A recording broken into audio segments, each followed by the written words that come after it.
Hello दोस्तों, स्वागत है आपका हमारे यूट्यूब चैनल में।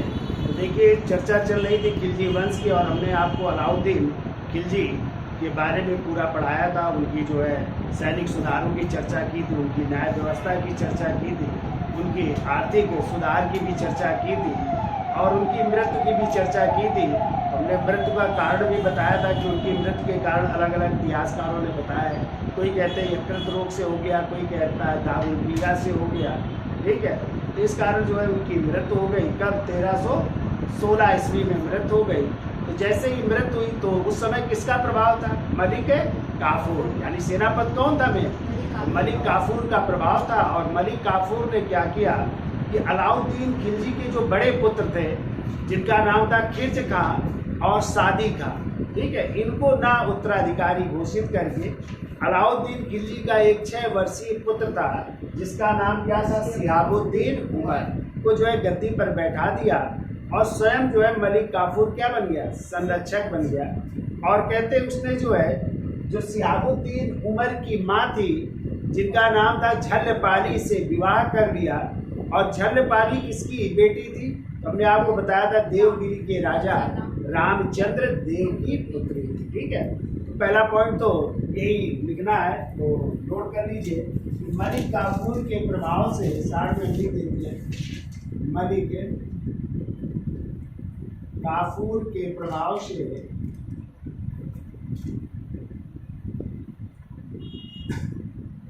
मलिक काफूर के प्रभाव से अलाउद्दीन ने अपने बड़े पुत्र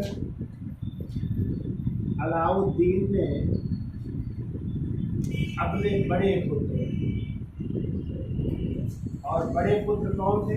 एक तो थे खिर्ज खां और दूसरे थे सादी खां। तो खिर्ज खां और सादी खां के स्थान पर अपने 6 वर्षीय पुत्र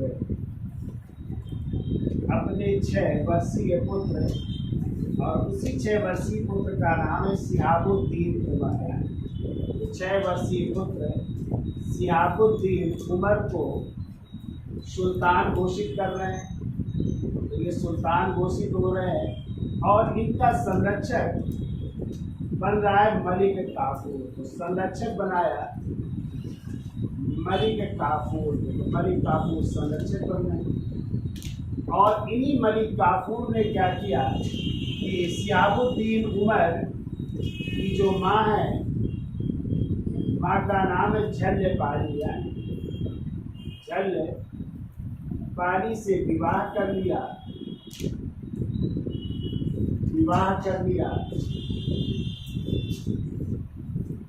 और ये झल्लपाली किसकी बेटी थी? तो ये थी राजा रामचंद्र देव की बेटी, रामचंद्र देव की पुत्री। कहते हैं मलिक काफूर ने इनको कैद करके जो है ग्वालियर के किले में, कहाँ पे कैद कर लिया था? तो ग्वालियर के किले में कैद करवा दिया। ग्वालियर के किले में कैद करवा दिया। अब इसके बाद जो है मलिक काफूर ने क्या किया, अपने कुछ सरदारों को भेज रहे हैं किसकी हत्या करने? कुतुबुद्दीन मुबारक खिलजी भी एक बेटा था अलाउद्दीन खिलजी का। कुतुबुद्दीन मुबारक खिलजी को मारने के लिए कुछ पैदल सैनिक भेज रहा है, ठीक है। पैदल सैनिक भेजे महल में जो है हत्या करने के लिए। लेकिन मुबारक खिलजी ने क्या किया, इन सैनिकों को जो है लालच दिया और कहा मैं आपको जो है एक सोने का हार या मड़ियों का हार देने की पेशकश की और इनको याद भी दिलाई खिलजी कि आप जो है खिलजी वंश के प्रति वफादार थे। खिलजी आप लोग सरदार हैं, आपने ये वफादारी में ये कार्य किए है। उनको काफ़ी समझाया और इस कारण जो है वो जो सरदार थे या जो पैदल सैनिक थे, उन्होंने जो है मुबारक खिलजी की हत्या न करके वापस लौटे और उन्होंने जो है किसकी हत्या कर दी? मलिक काफूर की हत्या कर दी। इस तरह मलिक काफूर की हत्या कर देते हैं यही सरदार। और इसके बाद कुतुबुद्दीन मुबारक खिलजी आया और उसने अपने छोटे भाई सिहाबुद्दीन उमर की भी हत्या कर दी। तो सिहाबुद्दीन उमर की भी हत्या कर देता है मुबारक खिलजी। और इस तरह इसके 35 दिन के शासनकाल का जो है अंत हो जाता है। 35 दिन के शासनकाल का जो है अंत कर दिया। और इसको भी पकड़ करके जो है कहाँ भेज दिया गया? ग्वालियर। कहते सिहाबुद्दीन को भी ग्वालियर में वहीं पे हत्या कर दी गई। और इसके जो है तीनों कहते हैं जो शहजादे थे तीनों के मकबरे कहाँ पे? ग्वालियर में। सिहाबुद्दीन उमर, केज खां और सादी खां, इन सब के जो है समाधि स्थल जो है ग्वालियर में ही स्थित है। ठीक है। तो इस तरह 35 दिन के शासनकाल का अंत हो जाता है सिहाबुद्दीन उमर का। और अगले शासक कौन बनते हैं? कुतुबुद्दीन मुबारक खिलजी। ठीक है। तो इनकी मृत्यु पर जो है अमीर खुसरो ने लिखा है कि काफूर ने तलवार एवं नमक की शपथ ली थी, लेकिन जब नमक तलवार बन गया तो उसका सर काट डाला। ये बात की थी। तो अब जो है इसके स्क्रीनशॉट ले लो, आगे चलते हैं। और अगली हेडिंग डाल लीजिए कुतुबुद्दीन मुबारक खिलजी। तो देखिए सिहाबुद्दीन उमर के बाद जो है अगले शासक कौन बने हैं? कुतुबुद्दीन मुबारक खिलजी। जैसा कि हमने अभी आपको बताया था कि सिहाबुद्दीन उमर का टाइम कितने 35 दिन का है। और कहते हैं कुतुबुद्दीन मुबारक खिलजी ने सिहाबुद्दीन उमर को पहले अंधा कर दिया, फिर जो है उसकी हत्या करके जो है उसको कहाँ पे दफन कर दिया? ग्वालियर के किले में। ठीक है। वहीं पे ग्वालियर में दफन कर दिया गया।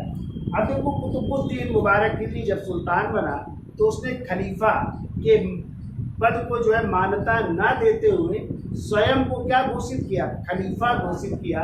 और एक उपाधि धारण की, खलीफत या खिलाफत उल लह की उपाधि धारण की। और उसने अपने को अल इमाम उल इमाम जैसी उपाधियां भी धारण करता है। ठीक है। तो पहला पॉइंट लिखिए मुबारक खिलजी ने खलीफा को मान्यता देने के बजाय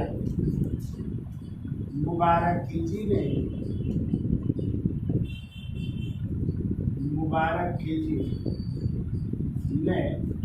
खलीफा को मान्यता देने के बजाय खलीफा को मान्यता देने के बजाय स्वयं को खलीफा घोषित किया। स्वयं को खलीफा घोषित किया। स्वयं को खलीफा घोषित किया। और खिलाफत उल लह की उपाधि धारण की। और खिलाफत उल लह की उपाधि धारण की। खिलाफत उल लह की उपाधि धारण। ठीक है। अगला पॉइंट लिखिए वो मुबारक खिलजी ने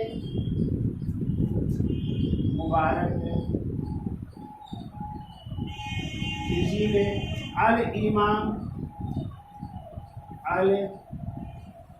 इमाम कामा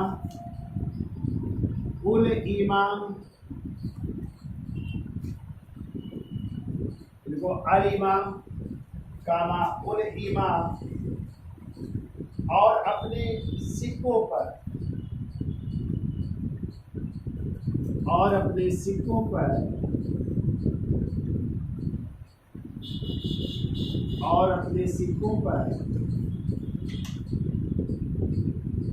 खलीफुल्लाह की उपाधि अंकित करवाई। खलीफुल्लाह की उपाधि अंकित करवाई।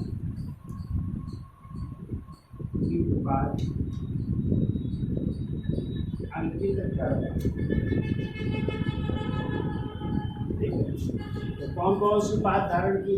अल इमाम की, कुल इमाम की और सिखों पर खलीफुल्लाह की उपाधि अंकित करवाई। ठीक है, और जबकि उसने अपने को स्वयं को क्या घोषित किया था, खलीफा घोषित किया, खिलाफत-उल-लैह की उपाधि धारण कर रहा है। ठीक है, अगला पॉइंट को तो इसने गुजरात अभियान पर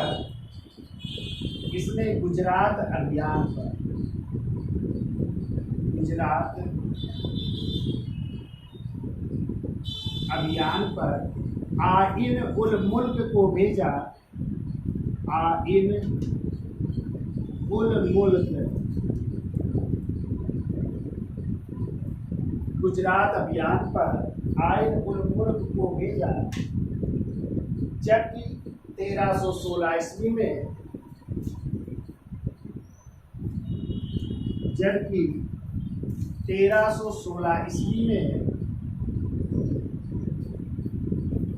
स्वयं दक्षिणी राज्य देवगिरी,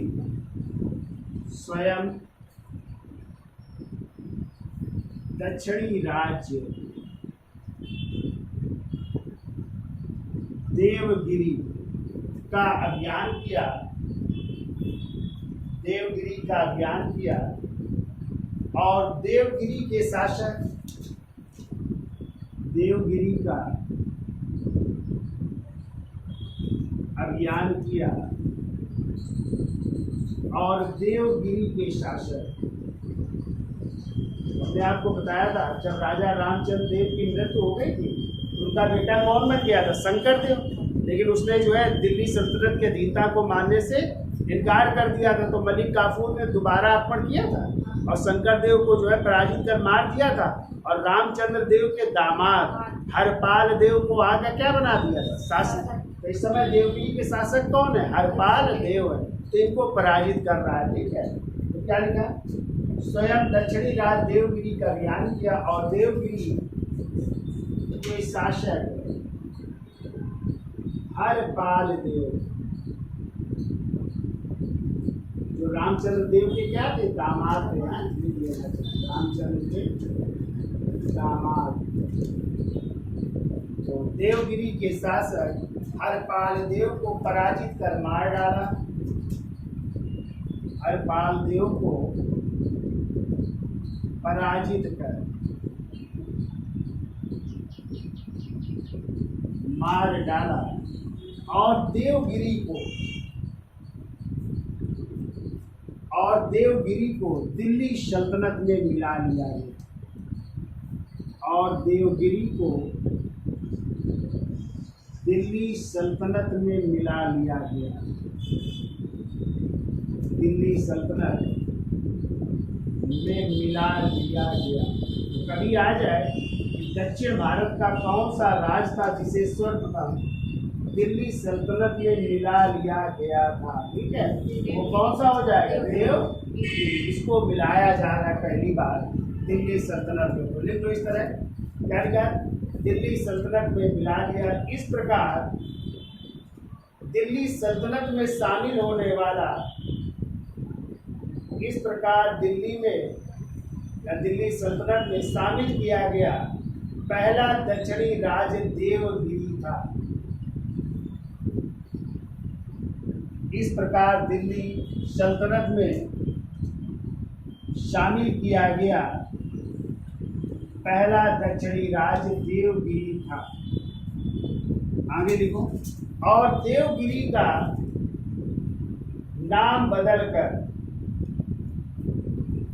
और देवगिरी का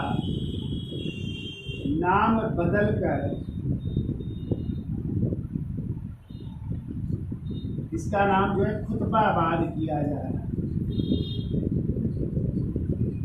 और देवगिरी का नाम बदलकर खुतबाबाद या कुतबाबाद रख दिया गया।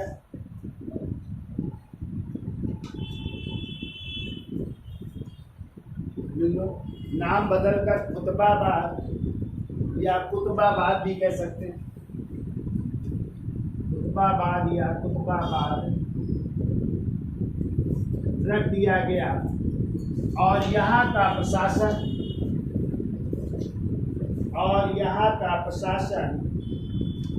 मलिक यगलकी खां को सौंप दिया गया।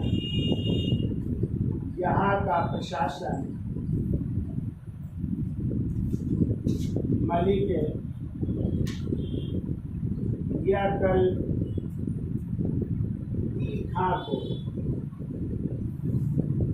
सौंप दिया गया।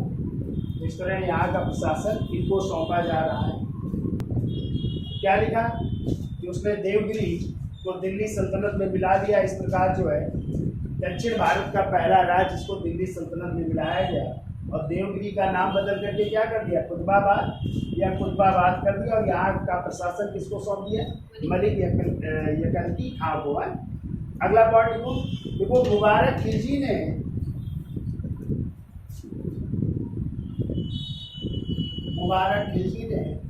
पूर्व सुल्तान अलाउद्दीन खिलजी द्वारा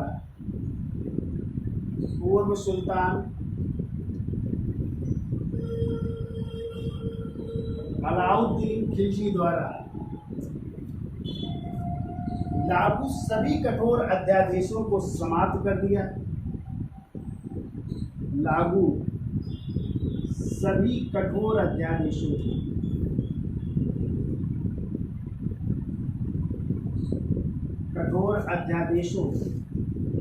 को समाप्त कर दिया।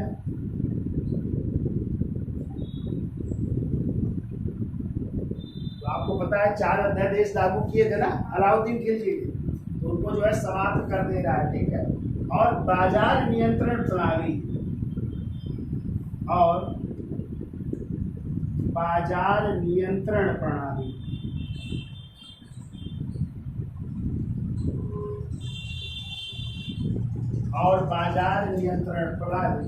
को रद्द कर दिया।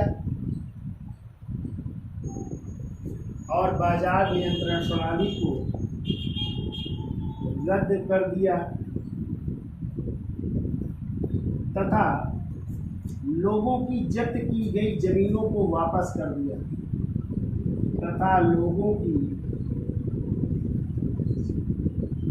जब्त की गई जमीनों को वापस कर दिया।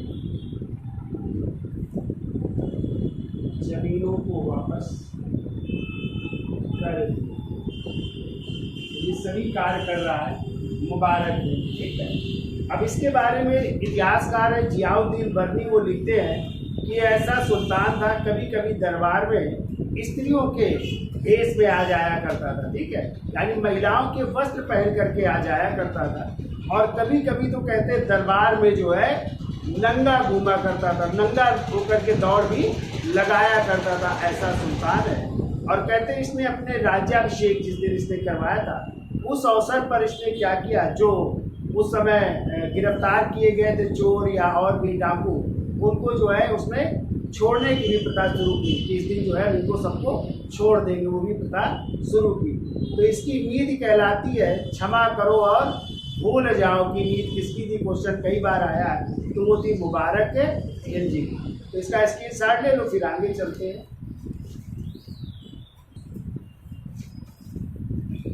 तो देखिए अगला पॉइंट, इतिहासकार बर्नी के अनुसार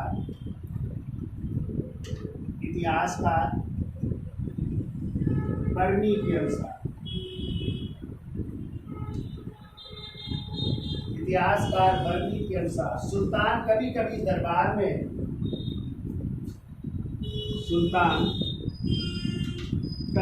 दरबार में स्त्रियों के वस्त्र पहन करके आता था। सुल्तान कभी कभी दरबार में स्त्रियों के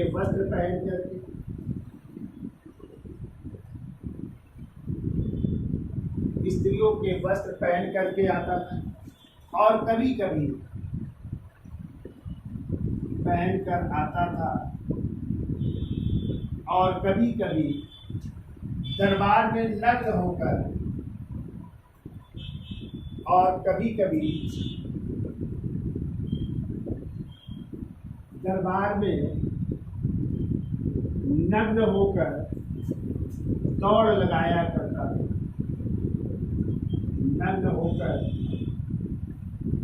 दौड़ लगाया करता था। कभी कभी नंगा होकर के दरबार में दौड़ा करता था, कभी कभी महिलाओं के वस्त्र पहन करके भी आ जाया करता था। ठीक है, अगला पॉइंट, मुबारक खिलजी, मुबारक खिलजी ने जिस दिन, या मुबारक खिलजी जिस दिन सुल्तान बना, जिस दिन सुल्तान बना, उस दिन उसने कैदियों को कारागार से मुक्त कर दिया। उस दिन कैदियों को कारागार से मुक्त कर दिया, कारागार से मुक्त कर दिया। अगला पॉइंट, मुबारक खिलजी की नीति, मुबारक खिलजी की नीति क्या थी? तो अभी हमने बताई थी, क्षमा करो और भूल जाओ की, क्षमा करो और भूल जाओ। कई बार पूछा गया क्वेश्चन, इसलिए याद रखिएगा। इसकी नीति है तो मुबारक खिलजी, ठीक है, उसको मुबारक खिलजी की नीति, क्षमा करो और भूल जाओ। अगला पॉइंट, मुबारक खिलजी ने एक गुलाम के पुत्र, मुबारक खिलजी ने एक गुलाम के पुत्र खुसरो खां को, खुसरो खां को, खुसरो खां को वजीर तथा प्रधान सेनानायक, वजीर प्रधान सेनानायक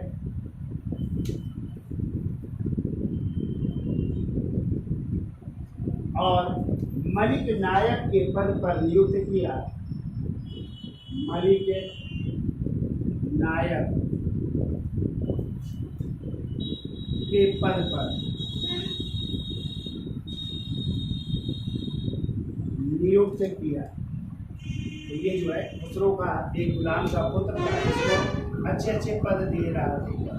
फिर तो अप्रैल 1320 ईस्वी में, अप्रैल 1320 ईस्वी में खुसरो खां ने विश्वासघात करते हुए, खुसरो खां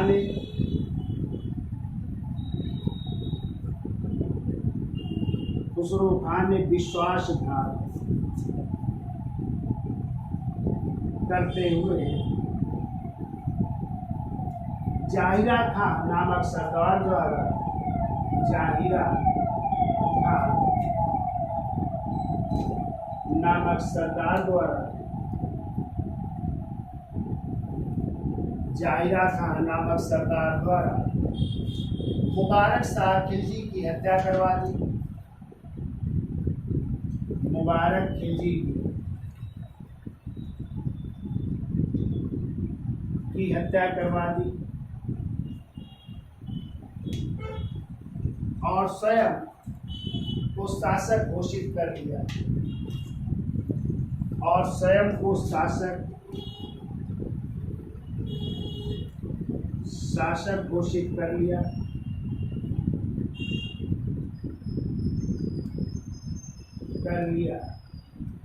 इस तरह खिलजी वंश का अंत हो गया,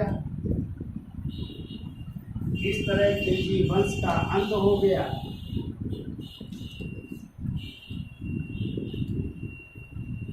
और इसे बरादुओं की क्रांति कहा जाता है, और मुबारक खिलजी की हत्या को बरादुओं की क्रांति कहा जाता है।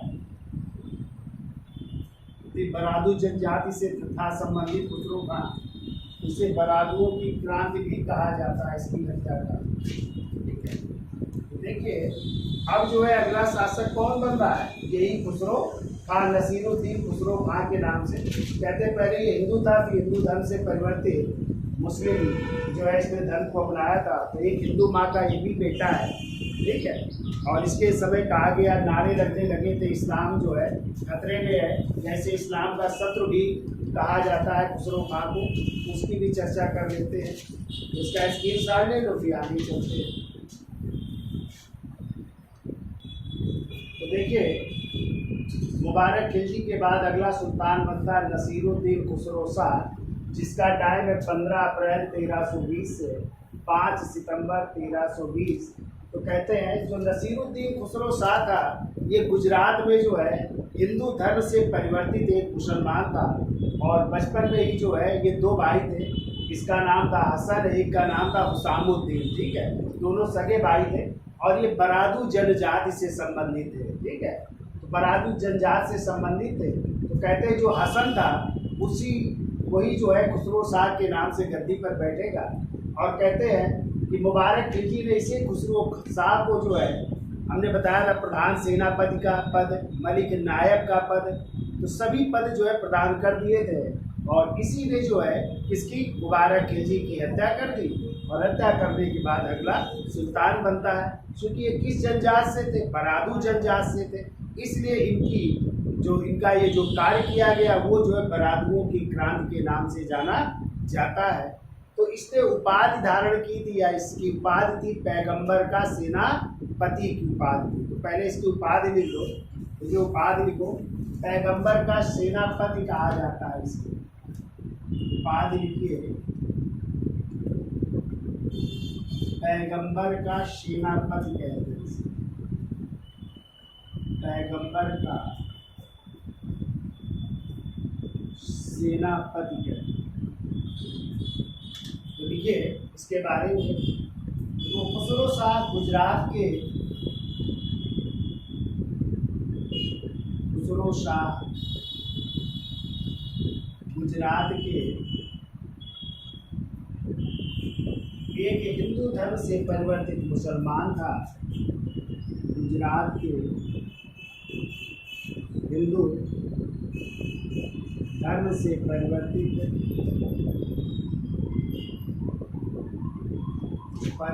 मुसलमान था।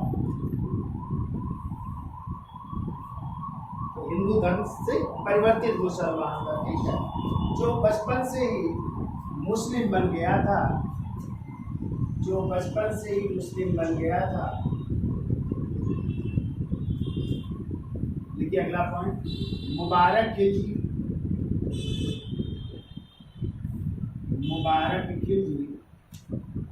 हसन एवं हुसामुद्दीन, ये दो भाई थे, हसन एवं हुसामुद्दीन नामक दो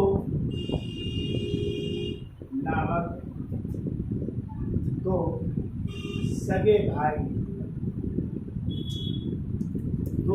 भाई से प्रेम करता था, या दो सगे बरादू भाइयों से, ऐसा करते, दो सगे बरादू जनजाति के थे ना, तो बरादू भाइयों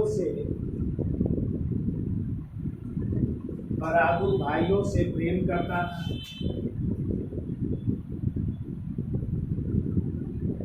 करता था। और इसने हसन को खुसरो खान की उपाधि,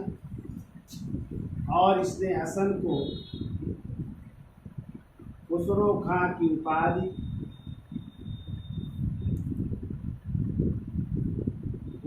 वजीर का पद, सेनापति का पद, सेना नायक का पद और मलिक नायक का पद प्रदान किया, और मलिक नायब का पद प्रदान किया।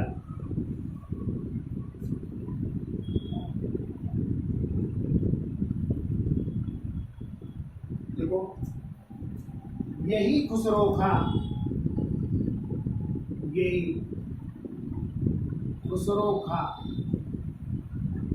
किस नाम से गद्दी पर बैठ रहा? तो देखो नसीरुद्दीन खुसरो शाह के नाम से। नसीरुद्दीन खुसरो शाह के नाम से दिल्ली के सिंहासन पर बैठा। दिल्ली के सिंहासन पर बैठा। नसीरुद्दीन खुसरो शाह के नाम से दिल्ली के सिंहासन पर बैठा, ठीक है। और अपने नाम से खुतबा पढ़ा तथा पैगंबर के सेनापति की उपाधि धारण की। इसे हमने ऊपर लिखा है, पैगंबर के सेनापति की उपाधि धारण की। पैगंबर के सेनापति की उपाधि धारण की। देखो खुसरो खां के विरोधियों ने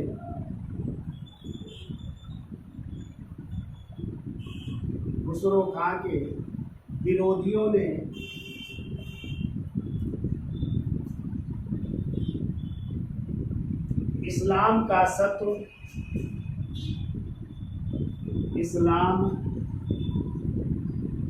शत्रु या इस्लाम खतरे में है ये नारे लगाए। इस्लाम खतरे में है ये नारे लगाए।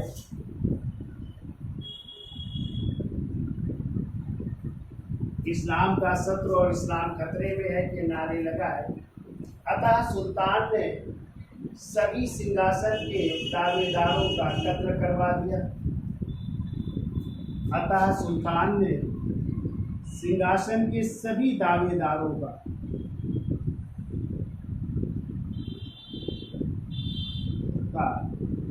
कत्ल करवा दिया। सिंहासन के सभी दावेदारों का कत्ल करवा दिया और खिर्ज खां की विधवा देवल देवी से विवाह कर लिया। खिर्ज खां की पत्नी थी ना देवल देवी, तो खिर्ज खां की विधवा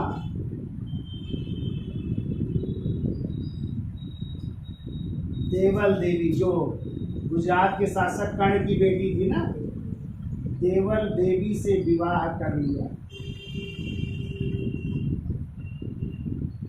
देवल देवी से विवाह कर लिया। देखो खुसरो खां ने खिर्ज खां की विधवा देवल देवी से विवाह कर लिया। वो परंतु 4 माह बाद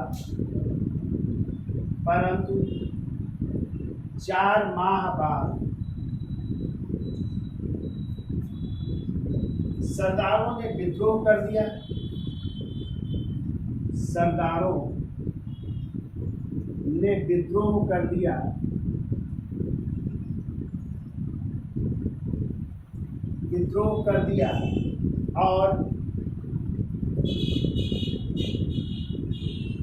और गाजी मलिक व अन्य सरदारों ने मिलकर और गाजी मलिक जो दीपालपुर का सूबेदार था, जो आगे चल करके गियासुद्दीन तुगलक के नाम से गद्दी पर बैठेगा, तो देखो गाजी मलिक और अन्य सरदारों ने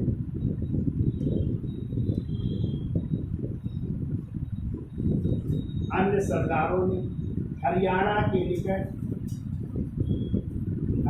के सिरसा नामक स्थान, या सिरसा के निकट है ऐसा, हरियाणा के सिरसा के निकट सरस्वती के युद्ध में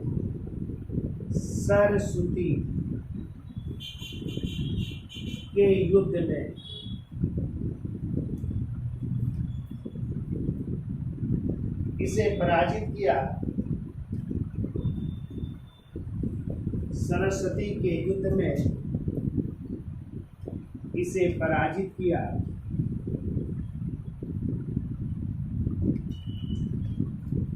सरस्वती या सरस्वती के युद्ध में इसे पराजित किया। इसके बाद यमुना नदी को पार करके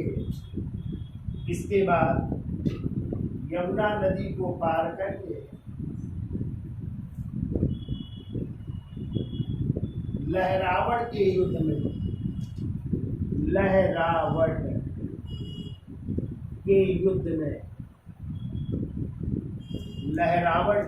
में निर्णायक रूप से पराजित कर खुसरो खां की हत्या कर दी।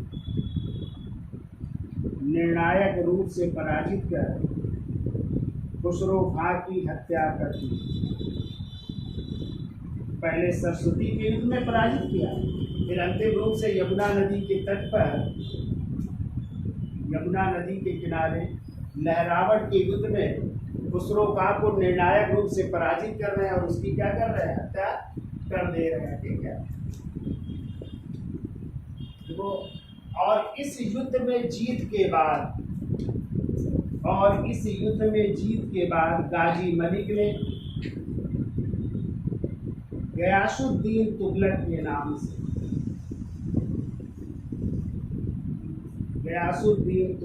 नाम से दिल्ली के सिंहासन पर बैठा और तुगलक वंश की स्थापना की।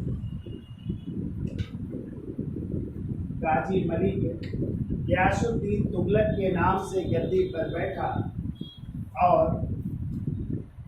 तुगलक वंश की स्थापना की।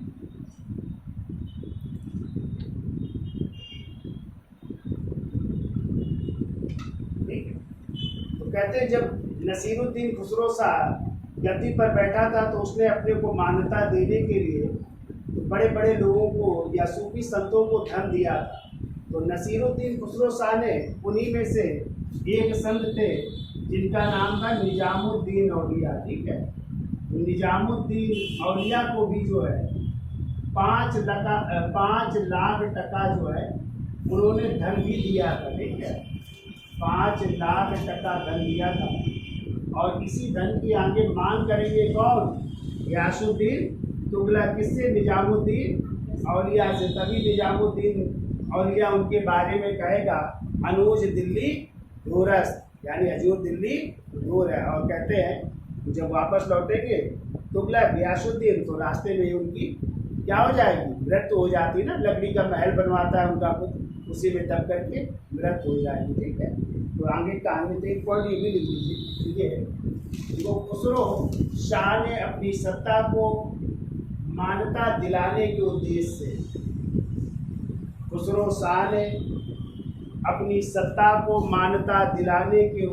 से शेख और संतों को बहुत सा धन वितरित किया था।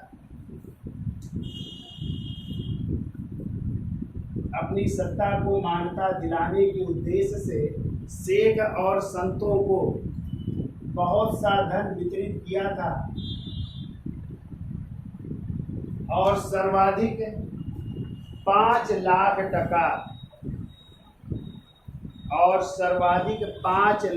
टका धन सूफी संत निजामुद्दीन औलिया को दिया। 5 लाख टका धन सूफी संत निजामुद्दीन औलिया को दिया था। तो ये था आपका जो है खुसरो शाह। और अगला वंश आएगा वो होगा तुगलक वंश, जो दिल्ली सल्तनत में सर्वाधिक समय तक शासन करेगा। 1320 से लेकर के 1414 यानी 94 वर्ष तक शासन रहेगा। तो अगली हेडिंग डाल लीजिए तुगलक वंश है। तो आज के लिए इतना रखते हैं। वीडियो अच्छा लगा हो लाइक शेयर और सब्सक्राइब करिए। धन्यवाद।